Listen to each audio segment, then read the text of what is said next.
I was asked to talk about trends in trends shaping cybersecurity, so not very technical, but hopefully give you a bit of insight into the sort of drivers externally that are going to determine what we're facing in cybersecurity over the next few years. And, you know, being an academic now, I was going to do it in 10 contestable statements. That's about 1.5 minutes per statement, just to provoke some debate. Now, 5 of them are what I would call computer network security, and 5 of them are wider geopolitical tech trends. And what I mean by this, I started running cybersecurity for the UK government just over 10 years ago. And back in those lovely, glorious days, it was actually quite simple. Operationally, it was really hard, but conceptually, it was quite simple. The US private sector had built this thing called the internet.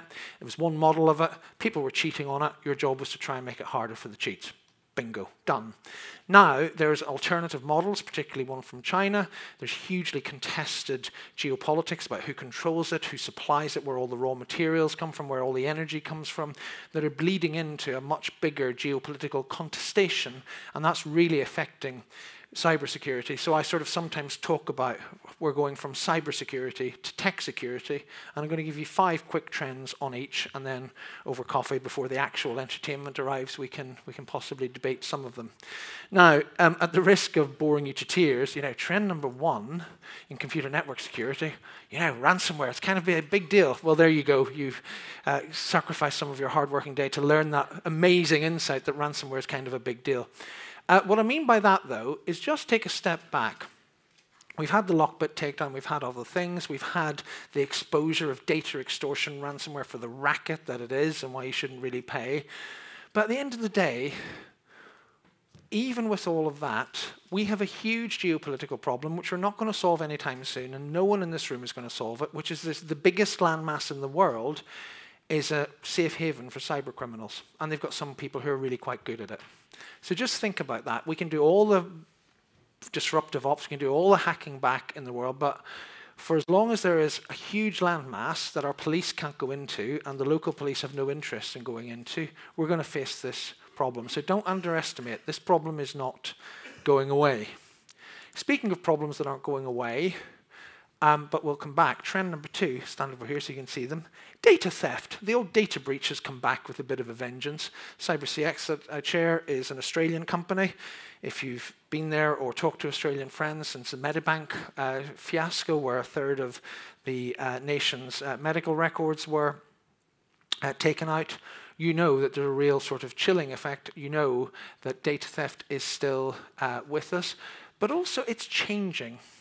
So criminals and spies still can't get enough for the traditional reasons, the building block data of the criminal economy. But I've noticed over the past year, lots more data hacks. The Electoral Commission hack is a good example. And you think, what are they doing that for? What do they want that for? And some of this, not the Electoral Commission per se, but some of the more sophisticated data hacks, you think, this is a steal now, decrypt later philosophy. This is a quantum and ever more powerful computing is on the way. We're going to just steal some stuff now so that even if we can't use it now for mass espionage, for understanding the habits of a population, we might be able to do it later. And maybe if it's in 20 years' time, looking around, we can be pretty confident, hopefully, that pretty much everybody in this room would still suffer from that. So there's a big thing for me in cybersecurity about not just protecting data from threats now, but protecting data from people who want to steal it so that they can decrypt it later. The third, over here a bit, the world is voting, and cheats and spoofers will want to wreck it. And elections are giving us into a new insight into the battles for both credible information and the security of core systems. Elections are really complicated things. We talk about national elections. In most countries, including this one, elections aren't a national event. There are hundreds of local events run off tiny bits of infrastructure with all sorts of vulnerabilities. And I think over time, we will learn how to secure elections. We will learn how to cope with fakes. We will learn how to cope with the leak of information. But arguably, we're at the point of maximum vulnerability now because we haven't quite figured out how to do that yet. I would say we have some agency in this country. I think there's some positive stuff here for the UK. Look at the way when there are deep fakes of the Mayor of London making apparently incendiary statements about the Middle East on Remembrance Day. Look at the way his Conservative government opponents came right out and said, nope, this is fake, this is an attack on the political system, we're not making any capital out of it, nobody should amplify it, media shouldn't report it. We have some agency here, but more practically at our technical level, we need to be helping these small organizations that run elections, we need to be helping the media, we need to be helping everybody to protect our democracy, because we are, I think, we will find technical solutions to some of this stuff. We will find ways of coping with the collapse in trust in information, but we're not there yet, and most of the world is voting this year.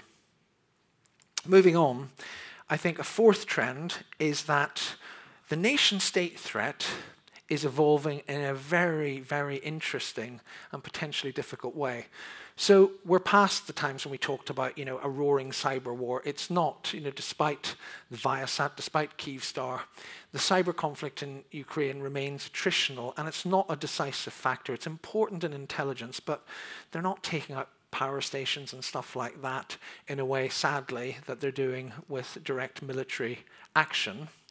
But have a look at this. This is a photo of 4 of the most senior US national security officials. It's only from February the 12th. One of them is the head of CISA that was referenced in the previous presentation. And what did they say? They said that China, which has no history of disruptive hacking ever, it's not done it. I'm not being nice about the Chinese Communist Party, I'm just saying it has no history of doing what Russia has done. It's just stolen governmental and private sector data. The US on the 12th of February said, we have seen disruptive implants all over US critical infrastructure. Jenny Slee, the head of CISA, said that this was perhaps to plan for what she called an everything, everywhere, all at once type of disruption. 100 colonial pipelines at a time was the sort of thing she was talking about. In my view, the way I think the best way of thinking about it is think of large-scale ransomware without the ransom demand. Nothing particularly sophisticated, just disrupt and annoy, take out health administration, railway administration, whatever it is, but don't offer people the get out of jail card of a decryptor key because you want to just mess around with their way of life, test the public's confidence in their society. So that sort of thing is becoming something we really need to watch and get after. A fifth trend, we are, after, exhausting all alternatives, better late than never, we are beginning to care about the quality of software. We're beginning to think, look at the lessons of Move IT. Look at that point where we started off saying, oh, BBC have had a data breach, British Airways have had a data breach, oh, everybody's had a data breach, 1,000 global giants have had a data breach. Maybe it's not the 1,000 global giants being, reckless and careless. Maybe it's something to do further up the food chain. The US National Cybersecurity Strategy of last March, I don't normally recommend people spend their free time reading government strategies, but Pillar 3 of the US Cybersecurity Strategy is worth a read, saying we really need to look at fixing software. It's really hard, but some of the things we've been doing in IoT on hardware, some of the changes and fixes we've been putting in place, we need to try to apply those to software. Now, the coding heart of the online world is absolutely critical to our future cybersecurity, and it's going to be a really tough nut to crack. But for the first time, government and the tech titans are talking about so doing it. So those things, ransomware, data theft, elections, the state threat, particularly the so-called Volt Typhoon, and the quest for safer software are the 5 things I would highlight as determining some of the trends in our computer network security industry over the remainder of the decade. What about the rest of it, though? What about trends in global geopolitical tech security? Well, here are some. The geopolitical tech world will get slowly more multipolar.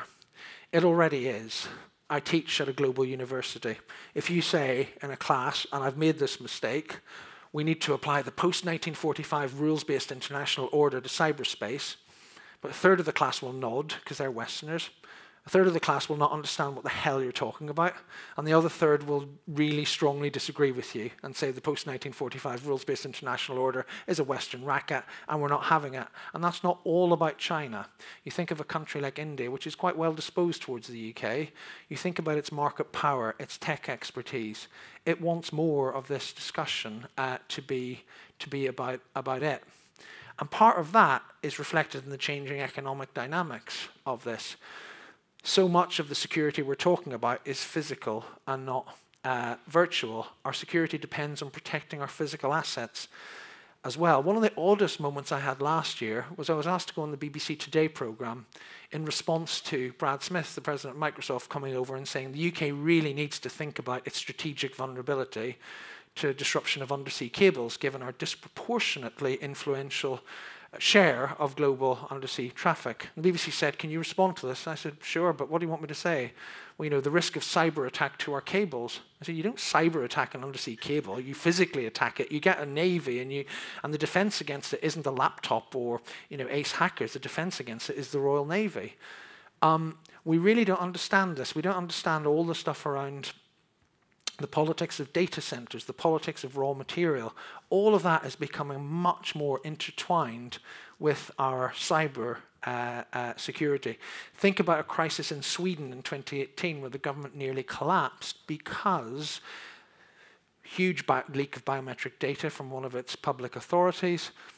The investigation happens. People say, where's the data center? Where was the data held? They say it was in the cloud. People who know what they're talking about say where it actually was. It was in the Czech Republic. Okay, what were the controls over it? Were the Russian nationals allowed in and so forth? That is the cybersecurity of the future, as well as everything else we've been talking about. But just as we're risk getting to some sort of sane place of practical incremental improvements into cybersecurity, along comes AI to mess everything up. And we're going back to Cybergeddon and so forth. So we've spent years getting away from the cyber Pearl Harbor, the cyber 9/11s and all of that. And now AI has brought it back. Don't know if you remember this from last May, June, when a US senior military officer comes over to London, gives a presentation, and the next thing you know, all over the world, the Washington Post, Australian TV, the Times of London, which is this from, run a story saying that in a US military exercise, an AI drone has killed its human operator because the human was trying to stop it from carrying out its evil deed. I remember being quite troubled by this because it was antithetical to everything me and other people have been saying about the reality of cyber and tech risks, and thinking, well, that's my career ruined. Over the next 12 hours, there were the series of what I think the media people call clarifications. They were pretty spectacular clarifications. I'll just print the first one. The other two were in the middle of the night. We've added quote marks around kills and killed in the headline and first paragraph of this article to emphasize that no actual human was killed in this simulation. Now, to me, that's kind of an important clarification. And the later ones were, you know, as I say, in the middle of the night. I say that, why do I put that up? One, to get a laugh, so thank you. But two, there is something about tech security where lots of the elite suspend their critical judgment. You know, even during COVID in the mainstream, there were some absolute mad conspiracy theories. But if you just said something that was completely implausible, the Washington Post wouldn't run it, but they ran this, okay? So we need to keep calm. There are some real security risks with AI. There's some real security opportunities as well about using AI to better protect our networks. So let's try, it will be a losing battle at times, but let's try to get some of our realism and pragmatism into the AI conversation. That should be helped by, I think, another trend, which is that, you know, whether you like this or not, governments aren't going to get out of the way. They'll struggle to get regulation right. They'll struggle to get international cooperation right. They'll still have muscular words about cyber deterrence, but really struggle how to do it. But overall, particularly if we work with governments, they will help to make things slightly unevenly safer. And you know, so we have to engage with governments to make sure that we get that right. Just back from Australia, was an advisor to their new national cybersecurity strategy, there's some really interesting stuff in there. For example, regulating some data sets as a critical asset. So my final, in the remaining seconds, an optimistic trend is I actually think, overall, unevenly and slowly, for the rest of this decade, if we get things right, and there will still be huge advantages for those who get their cybersecurity strategies correct in defense and resilience, cyberspace will get slowly and unevenly safer. So this isn't all doom and gloom. We need to look at these trends. We need to work together. And through doing so, we can make our digital environment better. Thanks for listening. Look forward to the rest of the event.